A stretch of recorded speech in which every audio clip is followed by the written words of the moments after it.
Nathan Griffin walked into the restaurant with the smell of engine grease still faint on his hands, looking for table 7. He found it. He stopped mid-step, one hand still on the back of an empty chair. Julia Hartman sat there, hands folded on the white cloth. The same woman he had reported to every week for 14 months. Her eyes met his and held there. For one long second, neither of them reached for a menu, a chair, a word. The waiter hovered nearby with 2 glasses of water nobody noticed. Somewhere behind them a door chime rang, and not one head turned. 2 people who already knew each other, frozen across a blind date neither of them asked for. Had either of them seen this coming at all? Merstellan. 3 days before table 7, none of it had looked like a collision. Erie in early spring was gray water under a grayer sky, and Nathan Griffin's days had the shape of something he had built on purpose, brick by brick. Up before dawn, his daughter's lunch packed the night before, the yard by 6, home by 5 unless a shipment ran late, dinner at the scratched kitchen table Rachel had picked out at a flea market the year they got married. He had arranged every piece of it deliberately, because a life with no surprises in it was a life that couldn't be taken away from him twice. The men on the floor knew him as the supervisor who checked a cable clamp that had already passed inspection an hour earlier. They read it as caution or as fussiness, depending on the man. It was neither. Nathan had spent 3 years in engineering before Erie, licensed on port cranes and load-bearing frameworks, and in those years he had learned the arithmetic of rooms, that he had to be right twice to be heard once, that eyes slid past him toward whoever looked more like the person in charge. So he checked things twice, not because he doubted himself, because he had never once been handed the benefit of the doubt for free. Rachel had been an engineer too, sharper than him in most rooms, and she had flagged a fault in a warehouse frame that a project manager overruled because he wanted the deadline more than he wanted the truth. The frame failed on a Tuesday morning in early spring.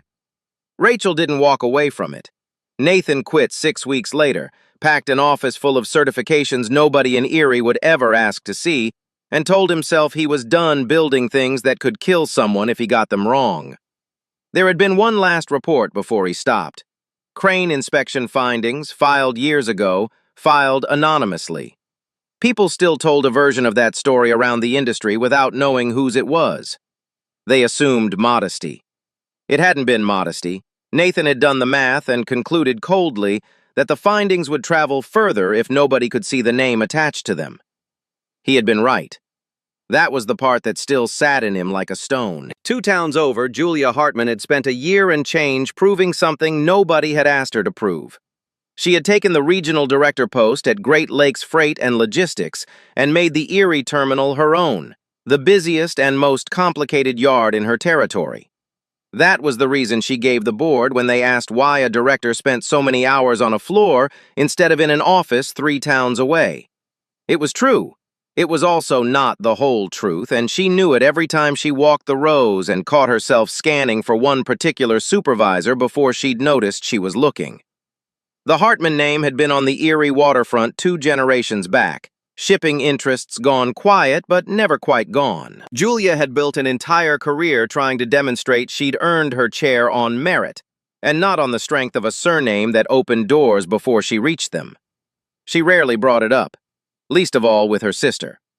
Megan had chosen a smaller, simpler life, and had never seemed to resent Julia for choosing differently, and the 2 of them talked about Julia's work about as often as they talked about weather in another country. Julia had let that silence stand for years. She told herself it was courtesy. It was closer to protection. She wanted at least one person on earth who liked her for something other than a title. So the 2 of them, without ever discussing it, lived on opposite sides of the same problem. One carried a name that lifted her and hated it. The other carried a name that weighed on him and had learned to set it down where nobody could see. Neither had chosen the thing people saw first. What connected them was 14 months of Monday briefings, safety walkthroughs, 5-minute conversations over a clipboard in the yard office. They knew each other's work down to the grain. They knew nothing else at all. And what connected them was Megan Hartman, who had no idea she was a link in anything. Megan had shared folding chairs with Nathan on cold Saturday mornings for almost a year, ever since their girls landed on the same team. She knew his laugh. She knew he brought coffee for the other parents and never drank his own. She did not know he had ever been anything but a man who worked at a shipping terminal, and he had never given her a reason to ask. 3 days before Table 7, she cornered him by the bleachers with her arms crossed and refused to let him say no a third time. "You work too much and you smile too little," Megan told him. "I know someone. She's kind. She's busy like you. That's all you're getting out of me." He had his refusal ready. He'd used it twice already. Then Sadie looked up from tying her cleats, 9 years old and stubborn in a way that reminded him painfully of her mother, and said he should go, because he was always telling her to try new things. He couldn't argue with his own line thrown back at him, and Megan watched him lose that argument with visible satisfaction. Across town, Julia took the same call from her sister with less resistance and a great deal more caution than her voice let on. "His name's Nathan," Megan said. "That's all you get until Friday. No last name, no photo, no snooping." Julia said yes before she let herself examine why the name landed the way it did, settling somewhere behind her ribs instead of passing through politely the way names usually did. Nathan was common enough.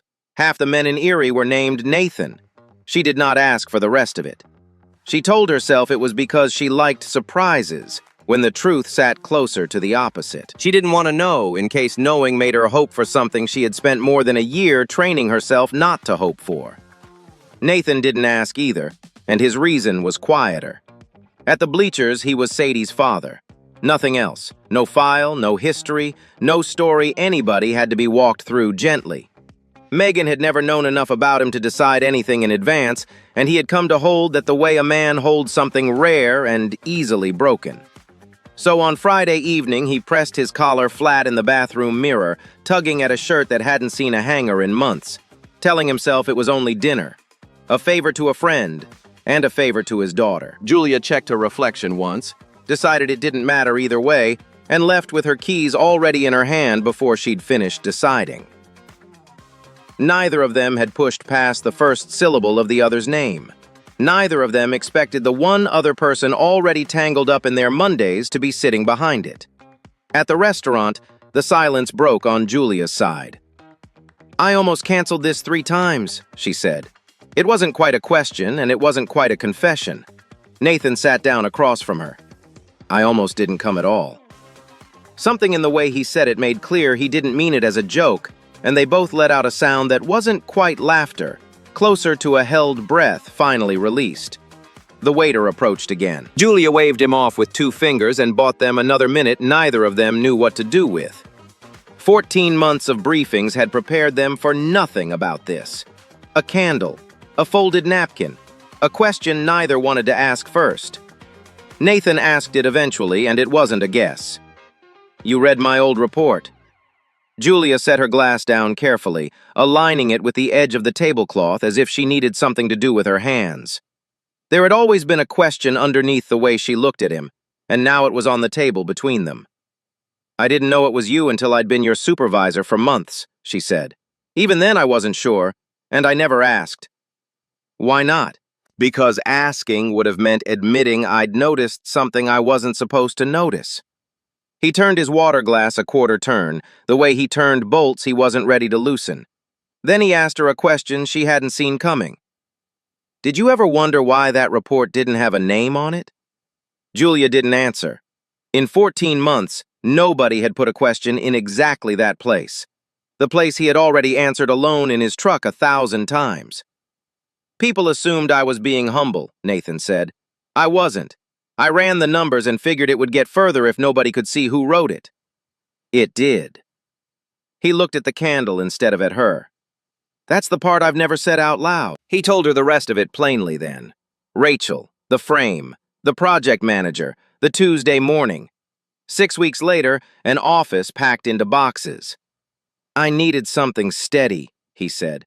"Something where the worst mistake I could make was a late shipment, not a funeral. Even if it meant not using half of what I know." Julia didn't offer sympathy. She could tell, one dinner in, that sympathy was the last thing he wanted from anyone. She reached across instead and slid the breadbasket an inch closer to him. That was all of it. No speech, no careful words, just a small motion that said she'd heard every syllable and wasn't going to make him say more than he already had. "Tell me about her," Julia said, meaning Sadie, steering them somewhere lighter before the quiet could turn heavy. Nathan's shoulders eased for the first time all evening. She wants to be a marine biologist this month. Last month it was an astronaut. The month before that, a person who names hurricanes. He shook his head, something almost bright in his face. Better company than most adults I know. Julia turned her glass slowly. I never had kids. Never had time to figure out if I wanted them. 14 months in this job and I've barely had time to figure out if I want a plant. You could start smaller, Nathan offered. A cactus, hard to kill. I killed a cactus once. Then I don't know what to tell you. They both laughed, easier this time, and for a moment the restaurant fell away entirely. Candlelight, and two people who had known each other's work for over a year finally learning the parts that never made it into a shift report. The check arrived. Julia stood, smoothing her coat over one arm. Monday, she said. We're Ms. Hartman and Mr. Griffin again, both of us. I know how to do my job, Nathan said. I know you do. She hesitated at the door, keys in hand, and looked back at him a second longer than she meant to. That's not what I'm worried about. He watched her cross to her car through the restaurant window and understood exactly what she meant. And standing there with his hands in his pockets, he understood something else, too. There were two ways forward, and both of them cost. He could bury the evening and go back to being a name on her briefing sheet. Or he could admit it was real and hand the only career she had ever been allowed to call her own to whatever the Yard decided to say about it.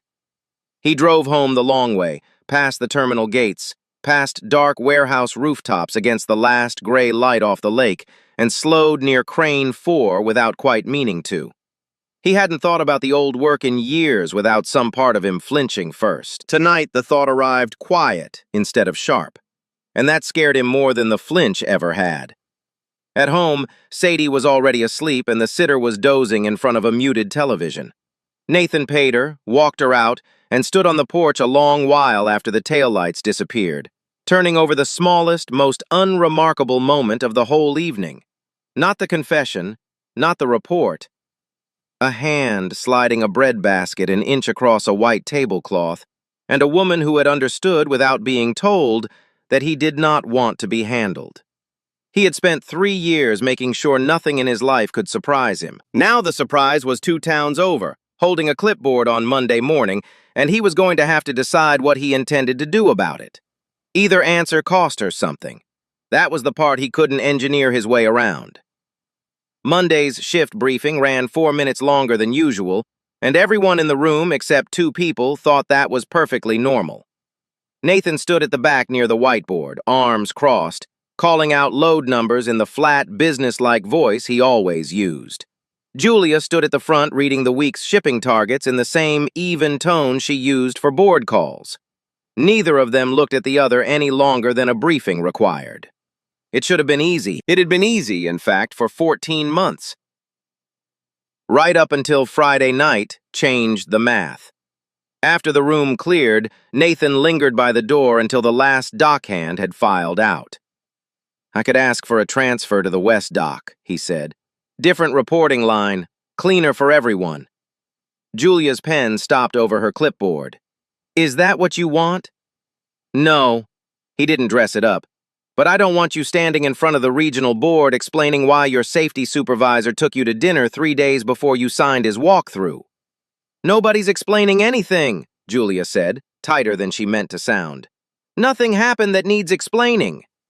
They both knew that wasn't entirely true. It was true enough to leave the room on, and Nathan did, boots echoing down the corridor toward the Yard. Out on the floor, he threw himself at the day's manifests harder than usual, double-checking work he normally trusted on the first pass, as if enough paperwork could crowd out the memory of candlelight. A dockhand asked him twice if he was feeling all right. He said he was fine both times, and neither answer sounded convincing to either of them. In her office that afternoon, Julia pulled his personnel file from the archive. She had read his record twice before, Both times, the thin summary sheet human resources kept on hand for scheduling. Shift history, certifications current, 2 lines and a date. It had never once occurred to her that the summary was a summary of something. This time she pulled the full record. His old engineering license number was still listed under prior credentials. Nobody had ever bothered to update it. 2 commendations. A resignation letter exactly 3 lines long, no explanation attached to any of it. Then she sat with something worse than surprise. That folder had been in the archive for 3 years. Great Lakes Freight employed an entire regional engineering office 2 floors above it. A licensed structural engineer, certified on port cranes and load-bearing frameworks, had been walking their busiest yard the whole time, and not one person in that office had ever opened the folder to look. She closed it before she could read it a second time. Not because she'd read enough, because the next question wasn't about Nathan Griffin at all. It was about the company she ran. She had spent 14 months keeping exactly the right distance from him, measuring it out carefully the way a woman balances something fragile. One dinner, and the distance had a crack running through it she couldn't plaster over, no matter how many files she reread. Late that evening, she stood at her office window looking down at the empty yard, Crane 4's outline dark against the dusk, and asked herself honestly whether the extra hours she'd been logging at this terminal had ever really been about the shipping numbers. She didn't have an answer she liked, so she turned off the light and went home instead of sitting with it any longer. By Wednesday, she was on the yard floor more than her own calendar called for, watching Nathan work the way she hadn't let herself watch before. Not for competence. She'd known he had that in spades since her first month. For the smaller things underneath it. The way he crouched to a younger dockhand's eye level to explain a mistake instead of barking it across the yard the way half the supervisors did. Todd Bishop noticed her noticing. Bishop had run terminal operations at Great Lakes Freight for 6 years, and 14 months ago, he had been the internal favorite for the regional job that went to Julia instead. He had smiled through the announcement meeting and complained about it privately to anyone who would listen ever since. She was his boss now. He said her title out loud the way a man says a word in a language he refuses to learn. "You're spending a lot of hours down here for a director," he said, falling into step beside her near Crane 4, hands in his pockets, tone almost friendly. "People talk, you know." Julia didn't slow her pace. "People should talk about load schedules." Bishop let it go outwardly. His eyes tracked toward Nathan coiling cable near the loading platform, and something in his expression settled into a coldness that had nothing to do with schedules. He had spent 6 years telling himself the job would come around to him eventually, that Julia's appointment was a temporary correction the board would reverse once she stumbled. 14 months in, she hadn't stumbled once. Watching her linger near a yard supervisor felt to Bishop like the first crack he'd been waiting for, proof he could use if he was patient enough to wait for the right moment. That same week, Bishop quietly signed off on a maintenance deferral for Crane 4, pushing its full inspection back another quarter to trim his department's cost report before the quarterly numbers went up the line. It wasn't the first time. He'd been doing it in small, careful doses for close to 2 years, long before Julia ever arrived in Erie, and her arrival hadn't changed a habit nobody had ever thought to check. He signed the form standing up, coffee in one hand, the way a man signs something he stopped thinking of as a decision at all. At noon on Wednesday, Nathan's phone buzzed with a video call from Sadie, home with a cold, holding up a drawing of a sailboat on Lake Erie done in careful, uneven crayon strokes. "I gave it 3 sails," she said, tilting the paper toward the camera. "Real boats only have 2, but 3 looks better." "Three's better," Nathan agreed, smiling in a way the yard never saw from him. The call cut short a few minutes later when a load needed his attention. When he came off the row, Julia was already waiting by the loading gate with 2 coffees, one held out toward him before he'd said a word about needing it. "You look like you skipped lunch," she said, as if it were nothing, as if she hadn't been watching for the exact moment he'd need it. He took the cup and didn't ask how she knew. Neither of them mentioned that directors don't usually bring coffee to anyone. Julia had heard the tail end of that call before she walked over. The unguarded warmth in his voice was a register she had never once heard in 14 months of briefings, and she put it away carefully, the way she'd put away everything else about him. Except this time, she let herself hold it a little longer before moving down the row. On Friday, cross-referencing the week's equipment logs out of a habit left over from a career he supposedly didn't practice anymore, Nathan found the deferral. He flagged it to the floor supervisor, who shrugged and said Bishop's office had already cleared it. Nathan let it sit over the weekend, uneasy, then decided it was worth raising with Julia directly. She called an informal technical review the following Monday.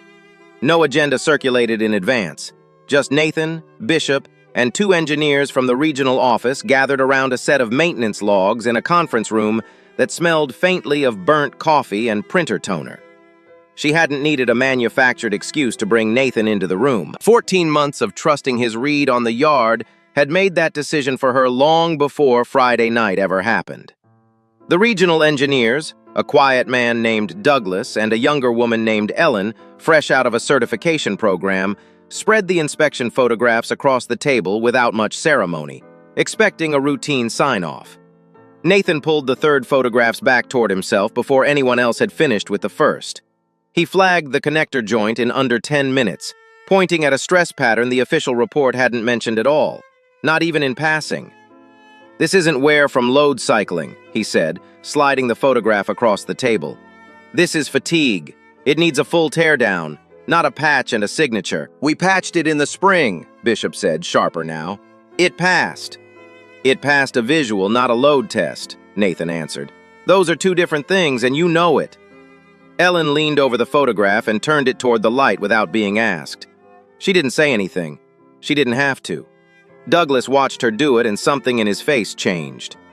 Bishop's voice climbed half a register, color rising in his neck. "I don't need a forklift supervisor rewriting engineering assessments in front of the regional office." The sentence said nothing about anything except job titles. It didn't have to. Everyone in that room heard the thing underneath it, and every one of them held perfectly still. Nathan didn't raise his voice. He didn't raise anything. He set one finger on the corner of the photograph and left it there. "The joint doesn't know what my title is," he said.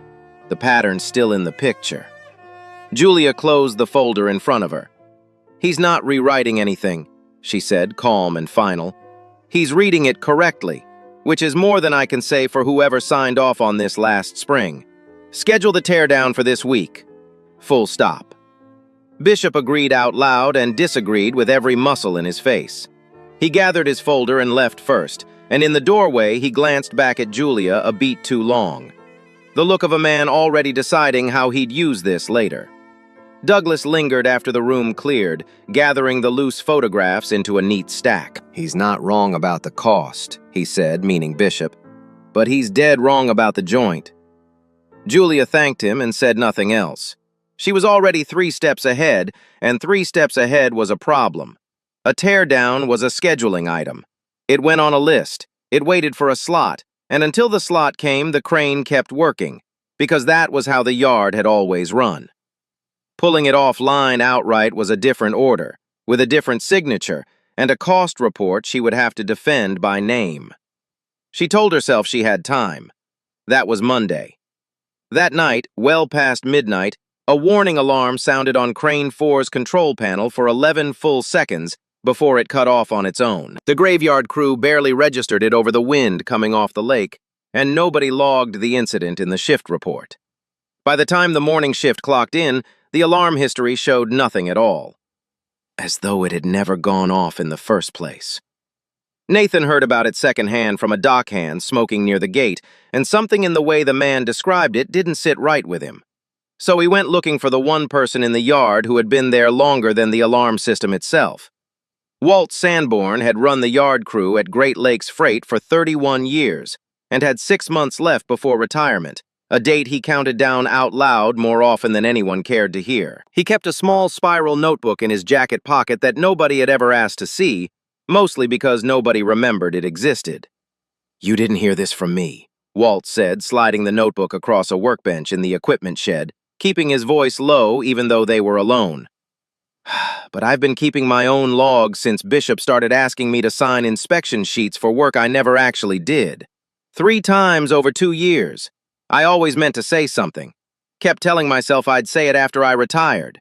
Once it couldn't cost me my pension." The shed smelled like grease and cold metal, one bare bulb swinging faintly overhead every time a truck rumbled past outside. Nathan turned through pages of dates and initials, cross-referenced against maintenance records that told a much cleaner story than the truth ever had. Why me, Walt? The older man closed the notebook gently, the way a person handles something fragile. Because you're the only one who ever looked twice at that crane and didn't stop looking, Walt said. I never had the nerve myself, and because if I handed this to anybody else in that building, it would sit in a drawer until I was dead. He looked at Nathan then, and there was no comfort in it. You're the only man here who hasn't got anything left to lose that he didn't lose a long time ago. It was a compliment, and a hard truth arriving in the same breath. Nathan took both of them and put the notebook in his jacket. He drove straight to Julia's house that night, headlights cutting through fog rolling in off the lake, radio off, the whole drive silent except for the wipers clearing a fine mist from the windshield. He didn't rehearse what he'd say. Some things don't need rehearsing anymore. She opened the door in a coat thrown over pajamas, alert immediately at the sight of his face. He didn't come in as the man who had taken her to dinner. He came in as an engineer who had already lost someone once to a report nobody wanted to hear. They sat at her kitchen table until 2 in the morning, cross-checking Walt's notes against 2 years of maintenance filings, coffee going cold between them. Somewhere around the 40th page, Julia looked up and understood, fully and without a shred of doubt left, that every instinct she had trusted about this man had been earned. Never imagined. I'm pulling Crane 4 offline first thing, she said, closing the notebook and setting it beside her keys so she wouldn't leave without it. Full shutdown, full inspection, before another shift touches it. Nathan rubbed his eyes. Bishop won't like that. Bishop doesn't get a vote. For the first time all night, something in her voice sounded almost steady again. But the evidence had arrived with a price attached, and both of them knew it before either said so.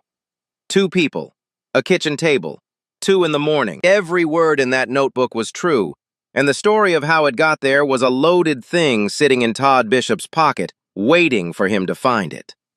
Julia carried the notebook into the office at 6 the next morning and set it on her desk while the shutdown order was still printing. She never got to send it. Before the order reached the floor supervisor, Bishop pushed through an early departure for a scheduled freighter, waving off the delay himself to protect a quarterly number he badly needed in front of the regional board that Friday. Nathan was midway across the yard, coffee in hand, when he heard it. A shriek of metal, too sharp and too sudden to be routine, coming from Crane 4's main connector joint. He didn't think. He ran, shouting the evacuation call before his brain had fully processed what his ears already knew, waving 2 dock hands clear of the swing radius seconds before the load shifted overhead. Dust sifted down from the joint in a fine gray curtain, catching the morning light for half a second before the crack widened. Then the joint gave with a groan that echoed off the warehouse walls. The boom dropped 6 feet before the emergency brake caught it, and the cargo swung wide over empty concrete instead of over anyone's head. Nathan was already calling out shutdown sequences before the dust settled, directing the crew with the flat, exact voice of a man who had spent years training for precisely this kind of second. Nobody was hurt. Nobody came anywhere close. Julia arrived at a dead run, breath ragged, coat unbuttoned, and found him standing at the base of the crane, hands still shaking slightly at his sides, staring up at the bent connector joint like it was a wound he recognized on sight. She didn't say anything about the last 2 weeks. She didn't say anything at all at first. She watched him work through the aftermath and understood that she had never actually seen the full shape of what he used to be until this exact morning. Not from a file, not from a photograph. Bishop reached the scene minutes later, already talking, already assembling the story he needed. Equipment failure, he said, spreading his hands. These things happen. We'll file it as a mechanical fault and move forward. Nathan turned to face him fully. It's not a mechanical fault. It's a maintenance record you falsified twice, and a departure you waved through this morning against a shutdown order that was already printing. Bishop's face cycled through 3 expressions before settling on outrage. That's a serious accusation from a forklift supervisor. He's not a forklift supervisor, Julia said, stepping between them, her voice carrying across the yard. He's the only reason nobody's in an ambulance right now. Walt's notebook has been on my desk since 6 o'clock this morning, Todd. So has your name, on a departure log, time-stamped an hour before this happened.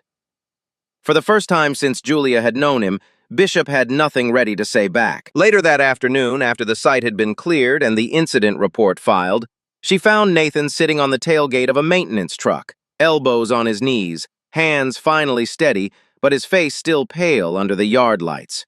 She didn't say anything about the report or the board or Bishop. She sat down next to him, close enough that their shoulders touched, and let the quiet do what neither of them had the words for yet. "It's the second time," Nathan said eventually. "First time I couldn't stop it. This time I could." Julia didn't tell him it wasn't the same. It wasn't, and they both knew it. And some things don't need saying out loud to be true. What he didn't say was the rest of the arithmetic, because saying it would have sounded like self-pity, and he had never once allowed himself that. He had just kept an entire crew out of an ambulance, and he knew exactly how this went from here. A mechanical fault filed. A crew reassigned. Maybe 2 paragraphs in the local section with no name in them. He had made his peace with that arrangement years ago. He had built a whole life inside it. But this time the bill wasn't coming to him. Bishop had watched Julia back a yard supervisor in front of the regional office, and Bishop had 6 years of grievance and 1 unused crack to work with. And the only career in this story that could actually be taken away was sitting right beside him on the tailgate with her shoulder against his. The regional board convened an emergency session 2 days later on Friday morning.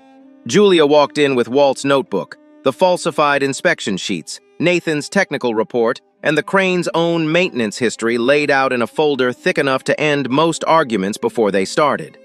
Nathan came with her, listed on the agenda as the terminal's technical witness, at the board chair's request and not hers. Douglas from the regional engineering office sat 2 seats down with the inspection photographs in his lap. She had spent the night before deciding what to do about the 1 page she couldn't put in the folder. Not a document, a dinner. She could raise it first and look like a woman confessing, or leave it out and look like a woman hiding, and she had turned it over until 3 in the morning without finding a third option that wasn't a lie. In the end, she brought the folder and nothing else, because the folder was true, and she had run out of better ideas. Bishop tried anyway. He spent his first 10 minutes attacking the evidence itself. Walt Sanborn was 6 months from a pension, he said, and a spiral notebook kept in a jacket pocket wasn't a record. It was a hobby. Then he moved to the part he had clearly rehearsed. "I'd like someone to explain to me," Bishop said, "how a yard supervisor with no current engineering license has any standing at all to overrule a signed inspection." The chair let him finish without interruption, the way a good chair lets a man talk himself into a corner. When that line failed to land, Bishop went where he had been going the whole time. "Then I think it's fair to ask how objective this investigation really is," he said, looking directly at Julia across the long table. "Given that our regional director had dinner with this particular supervisor, the Friday before last. People downtown saw them together. The room went quiet in the specific way rooms go quiet when someone has said something true and ugly in the same breath. Everything Julia had been carrying since a restaurant window and a bread basket arrived in that silence at once. The 2 of them never asking for a last name, the way she had backed him in front of the regional engineers without hesitating. A kitchen table at 2 in the morning with 2 years of filings spread across it. All of it was exactly what Bishop was describing, and none of it was what Bishop was describing, and there was no version of the sentence that separated the 2 cleanly. Julia didn't flinch. She let the silence sit for exactly as long as she needed it to, then met every eye in the room, one at a time. "I had dinner with a man I didn't know worked for me until I sat down across the table from him," she said. "What I'm presenting today is a connector joint that failed under load. 2 years of falsified inspection reports, and a departure you waved through on Wednesday morning against a shutdown order that was already printing. None of that has anything to do with where I ate dinner on a Friday night." Bishop opened his mouth. She didn't let him have it. "If you'd like to discuss my personal life instead of the safety of this yard, Todd, I'm happy to let the board decide right now which one of us should actually be answering questions today. Nobody spoke. Then Nathan reached across the table and turned one photograph so it faced the chair. He hadn't planned to say anything. Julia hadn't asked him to. For 3 years, he had run on a rule he'd worked out once and never broken since, which was that the finding travels further without his name on it, and every instinct he owned was telling him to sit still and let her carry this the way she had already offered to. The trouble was that the rule had a cost, and for the first time he could see exactly who was being handed the bill. Bishop had just told an entire board that the only reason anyone looked at that crane was a woman's private life. The only way that sentence stayed true was if Nathan Griffin stayed a supervisor in a photograph, unnamed, a detail in somebody else's story. He had spent 3 years arranging to be exactly that, and now it was going to cost her the one thing she had built without her name doing the work for her. So he did the thing he had been avoiding since the day he packed up an office full of certifications nobody in Erie ever asked to see. He set one finger on the corner of the photograph, the same way he had in the conference room, and left it there. "My license lapsed 3 years ago," Nathan said. "The fatigue in that joint didn't check." He turned it another degree toward the chair. "It's in a photograph that was signed off last spring, and it's been in every photograph taken since. The question isn't whether I was allowed to see it. The question is why, for 2 years, nobody in this room did." He didn't raise his voice. He didn't need to. He had spent 3 years believing his name was the thing that kept a finding from landing, and he had just set the name and the finding on the same table and let them stand or fall together. Julia looked at him from 2 chairs down and understood exactly what it had cost him to break his own rule in a room full of people who had never once opened his file. Douglas cleared his throat and passed his photographs up the table without being asked. "He's right," he said. "I signed the spring assessment. I looked at the same picture he did, and I saw what I expected to see. That's on me." The chair studied the photograph for a long moment. Then he asked Bishop to leave the room. The vote to suspend him pending a full investigation took less than 5 minutes to close. Before the meeting adjourned, the same board offered Nathan a newly created position, Regional Safety and Structural Advisor, full authority to review every crane and frame in the district, a role built almost entirely around the exact expertise he had spent 3 years trying to walk quietly away from. He didn't answer right away. He looked at Julia first, and she gave him nothing but a small, steady nod, the kind that said the choice was entirely his, and she'd respect it either way. "I'll take it," Nathan said finally, "on one condition." The chair waited.